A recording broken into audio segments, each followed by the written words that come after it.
एक मेरा मायका था जहाँ मैं गर्मी में परेशान खाना बनाती थी।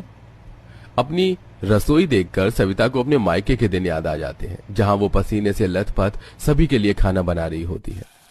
माँ, इस गर्मी में मिट्टी के चूल्हे पर खाना बनाकर किसी दिन मैं कहीं कोयले जैसी काली ना हो जाऊं, फिर देखना कोई मुझसे शादी नहीं करेगा। इसीलिए कहती हूँ एक टेबल फैन ले आओ ना। ससुराल में जाकर अपनी सास से कहना टेबल फैन लाने के लिए, वहाँ करना ये फरमाइश। कहाँ एक टेबल फैन के लिए भी माँ मुझे डांटती थी, और आज देखो मेरी रसोई में 4-4 एसी हैं। यह सब देख सविता बहुत खुश होती है और खाना बनाकर अपनी पहली रसोई करती है, जहां वो देखती है कि डाइनिंग टेबल के पास भी 2 एसी लगे हैं और फिर सभी लोग बैठकर खाना खाते हैं। यहाँ तो खाते हुए भी गर्मी नहीं लग रही है, और एक मेरे मायके में गर्मी की वजह से मैं खाना भी नहीं खा पाती थी। अरे भाग्यवान, कितने पसीने निकल रहे हैं, जरा हाथ पंखा तो चला दो जब तक खाना खा रहा हूँ। माँ, मुझसे खाना नहीं खाया जा रहा है, मैं तो जा रही हूँ घर के बाहर। कम से कम बाहर थोड़ी सी हवा तो चल रही है। बहू, खाना तो तुमने बहुत अच्छा बनाया, अब इसी तरह हमारे परिवार को जोड़ के रखना। वैसे भाभी, अब तो आपको ठंड नहीं लग रही ना? देखना धीरे धीरे आपको भी एसी की आदत हो जाएगी।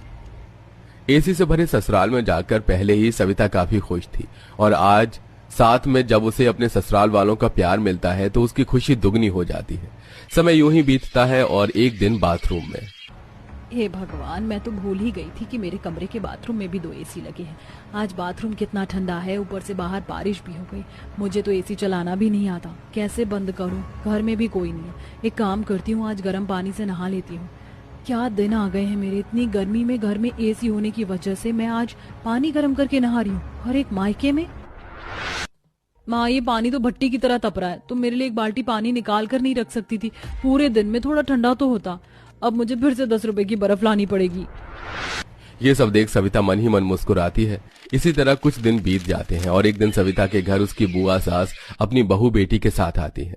क्योंकि अचानक मेहमान घर में आते हैं, इसलिए राशन और कुछ सामान की कमी हो जाती है, और बाहर गर्मी देख काजल और सुमित्रा बचने के लिए सविता को किचन में जाकर बाहर से सामान लाने को कहती है।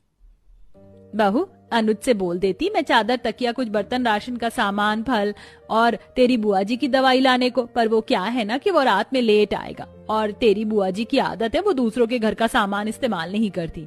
कोई बात नहीं माँ जी, ऐसी बात है तो मैं ले आती हूँ, राशन भी और सारा सामान। और हाँ भाभी, आते हुए कुछ पौधे भी ले आना, और साबुन सर्फ भी। दरअसल बुआ जी और उनकी बेटी बहू को पेड़ पौधे का बहुत शौक है, तो हम उनके कमरे में रख देंगे और वो लोग हाथ से कपड़े धोते हैं। कोई बात नहीं काजल, मैं सब संभाल लूंगी। सविता हंसी खुशी घर से बाहर जाती है और बाहर जाते ही